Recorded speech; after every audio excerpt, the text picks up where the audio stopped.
Allahabad, India. Our story begins with the end of the British Raj, symbolized by this pedestal without a statue. Let us take a look at some of the things left behind by the British that still evoke memories of the period of their rule. This building is the public library at Allahabad, built in the style known as Victorian Gothic.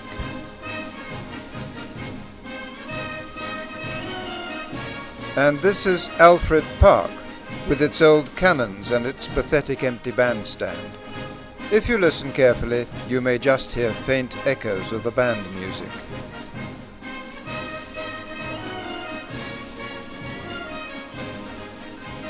Once Queen Victoria's capacious posterior graced this monument, but now the jungle is beginning to reclaim it.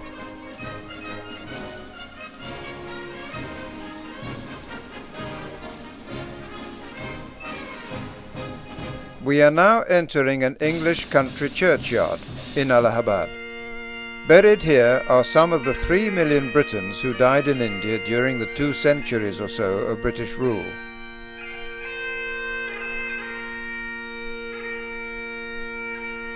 Many of those who perished were little children who died of cholera, typhoid and other such diseases. Among the Europeans 100 years ago, ignorance of hygiene was probably even more widespread than it is among poor uneducated Indians today.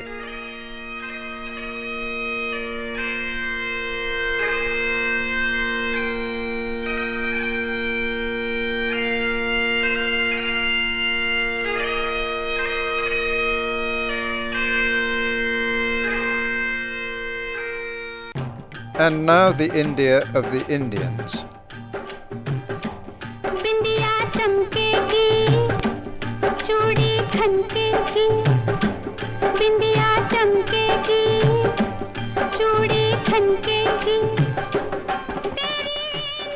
We are in the civil lines, the center of what used to be the European part of the city. It is the rush hour, about 9:30 in the morning.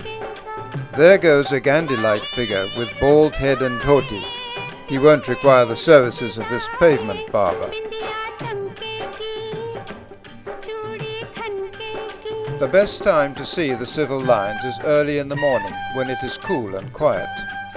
After the mutiny of 1857, the authorities felt that Calcutta was too far away from the centre of India to function as the capital, and they therefore planned to make Allahabad the new capital. Later they changed their minds, but in the meantime the civil lines had been laid out, with a number of broad, straight avenues. Here, flanked by cowsheds, is a boys' school. The boys are chanting Jai Hai, victory, as they do on parade every morning. Even the poorest Indian families seem to appreciate that education is essential for advancement, and this bodes well for the future development of the country.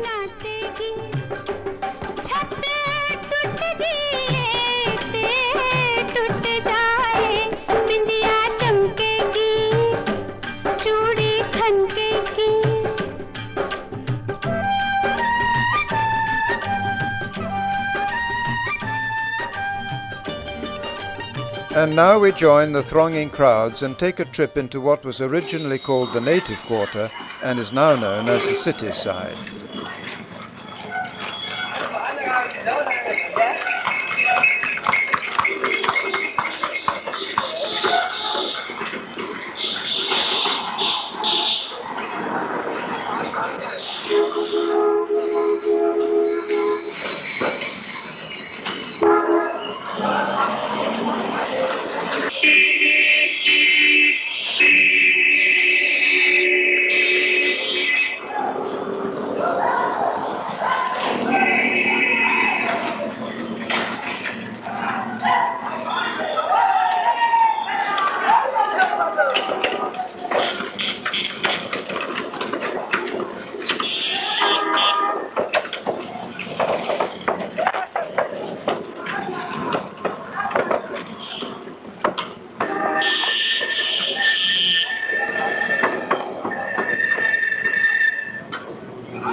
Oh, what a relief to get away from all the noise and bustle of the city, fascinating though it is.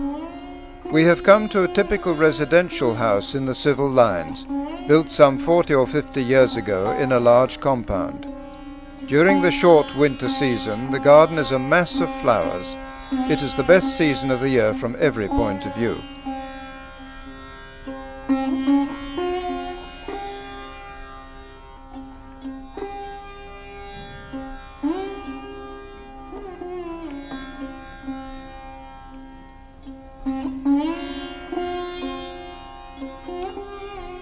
This is the mistress of the house, and she has a visitor today. They seem to be on good terms.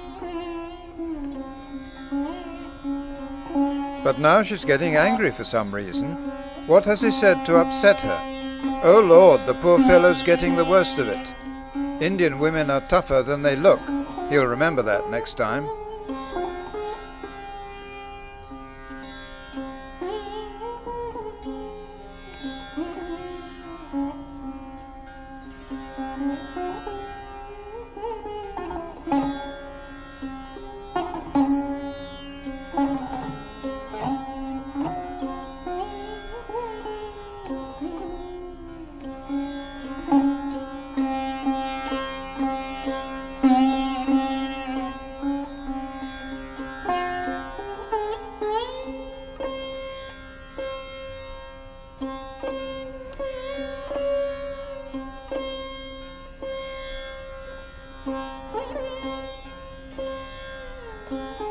Among the visitors to our garden is this mongoose family. The mongoose is the natural enemy of the snake, and it is said to be immune to snake's poison. With human beings it is a friendly creature, but it can become destructive if allowed to become a household pet. Another frequent visitor to the garden is the woodpecker, whose vigorous pecking can be heard quite a long distance away.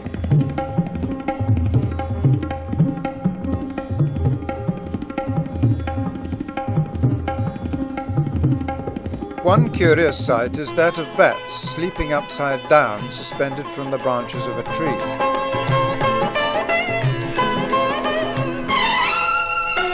And now the white Saab is being given a haircut by his barber.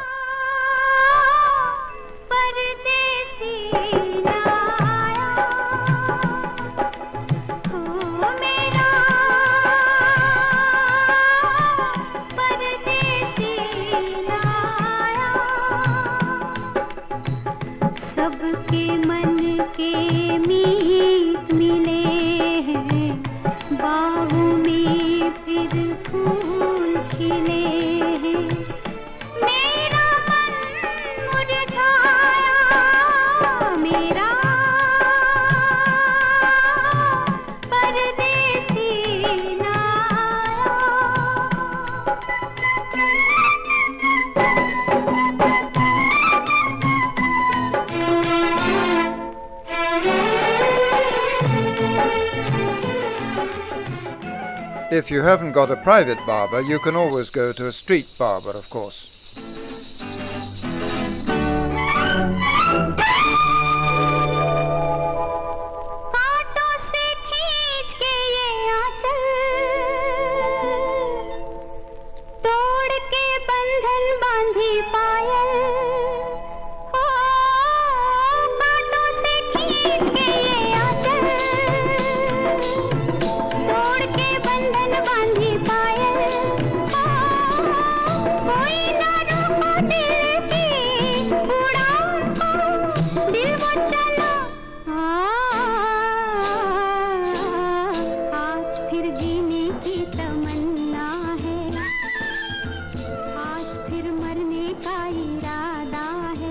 From the public laundry we go to visit some of the Mughal monuments of Allahabad, one of which is the tomb of Prince Khusru, son of the Emperor Jahangir. In contrast to the old Muslim monuments, here is a new Hindu monument in course of construction. It depicts Lord Krishna, one of the heroes of Hindu mythology, together with his charioteer Arjun. And now, all over the city, preparations are in full swing for what is probably the greatest Hindu festival of the year, Dussehra. High arches decorated with paintings and coloured lights straddle the streets, and elaborate floats are being prepared for the great procession that marks the culmination of the celebrations. The Dussehra procession brings to life the principal events of the epic saga the Ramayana, and particularly its joyful climax, the return of Ram and Sita to their ancestral city of Ayodhya after 14 years' exile in the jungle. Dussehra is a great time for worship of the various deities, and the different communities in India each worship and celebrate in their own particular way. The Bengalis, for instance, give preference to the goddess Durga. They make elaborate effigies of the deity, only to cast them into the river Jamna at the climax of the celebrations.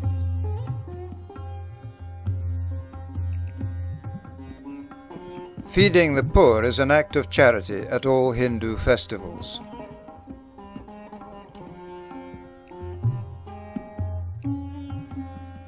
Here, to the accompaniment of a good deal of noise from the crowd and the loud beating of drums, a priest prepares a puja, or prayer session.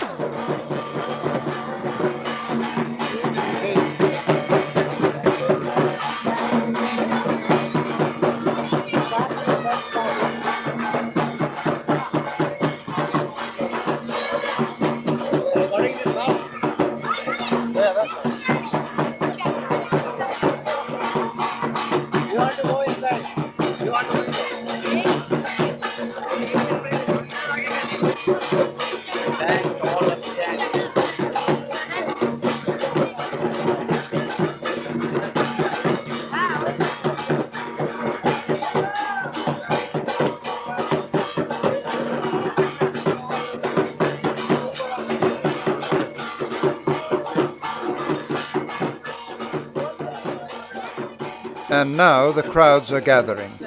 The procession will begin as darkness falls, and will continue for nearly 3 hours. The procession begins. It is a long series of tableaux depicting important events described in the Ramayana. These tableaux are mounted on carts drawn by bullocks, and electric lighting is provided by generators pulled along behind the bullock carts on rickshaws. Considering how rough and ready these arrangements are, it is amazing what results are achieved.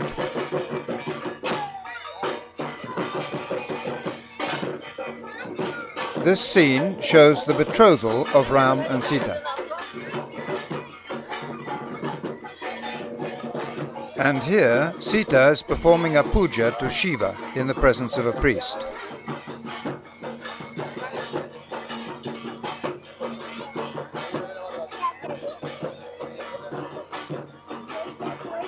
Just as the Greeks had Homer, so did the Indians have their bard called Valmiki. Here we see Valmiki, as it were, reciting the Ramayana. One of Ram's most faithful friends was Hanuman, who is depicted as a monkey, but who was perhaps in origin an ugly aboriginal Indian. In this scene, Hanuman shows his devotion to Ram by keeping him close to his heart.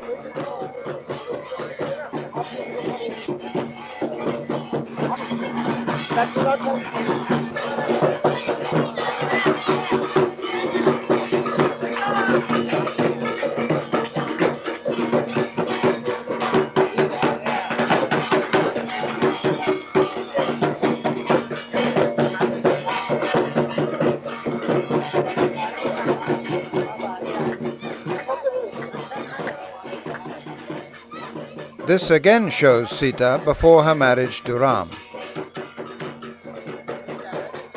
This scene depicting two warriors on horseback is one of the most inventive. By the laws of probability, it should collapse, but somehow it doesn't. This is King Dasharat, the father of Ram, seated on his throne.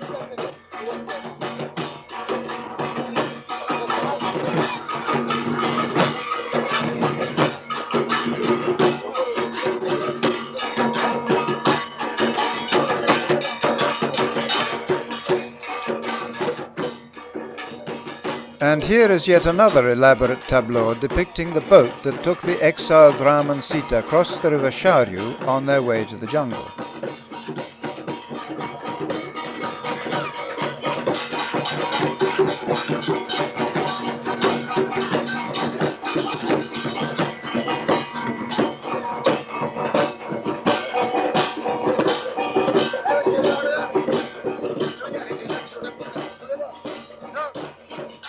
This scene shows Ram and Sita and Ram's faithful brother Lakshman at Panchavati, their place of exile in the jungle.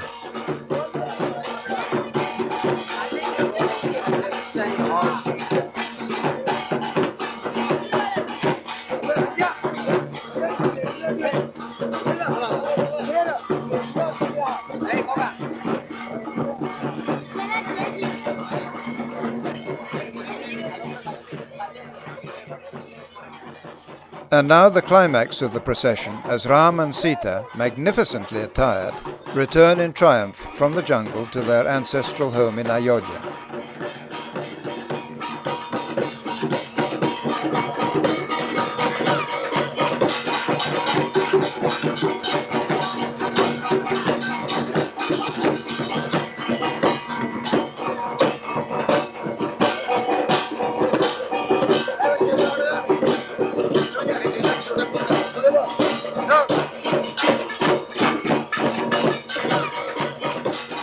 The next big event in the Allahabad calendar is the All India Music Conference, followed by similar events at which many of India's most famous dancers, singers and instrumentalists appear. Here someone is playing the shehnai.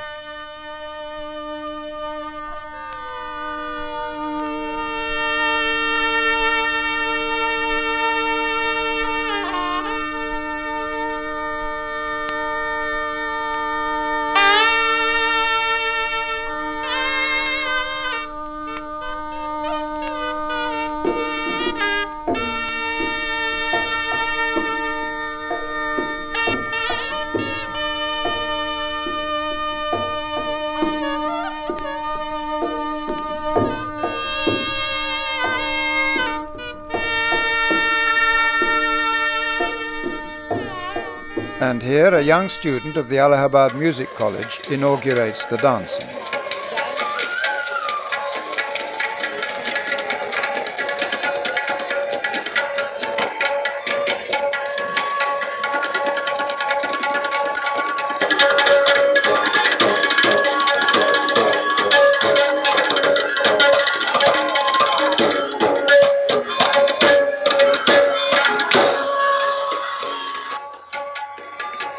She is followed by the well-known singer Manna Dey.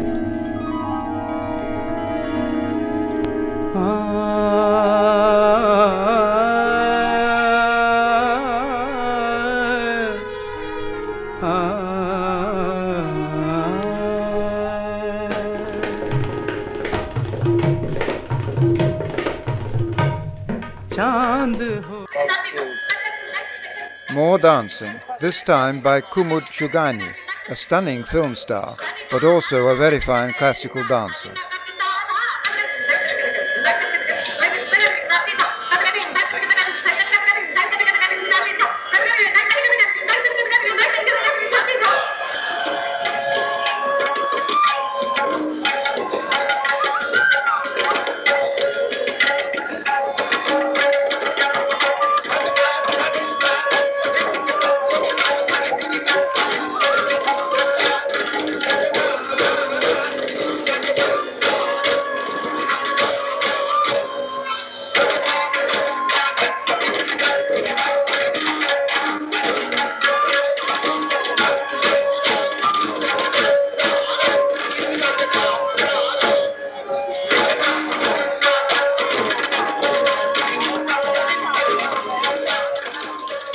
Unfortunately, a disturbance in the audience necessitated a change in the program. But on another evening, the opportunity arose of seeing the inimitable Gopi Krishna with his superb miming.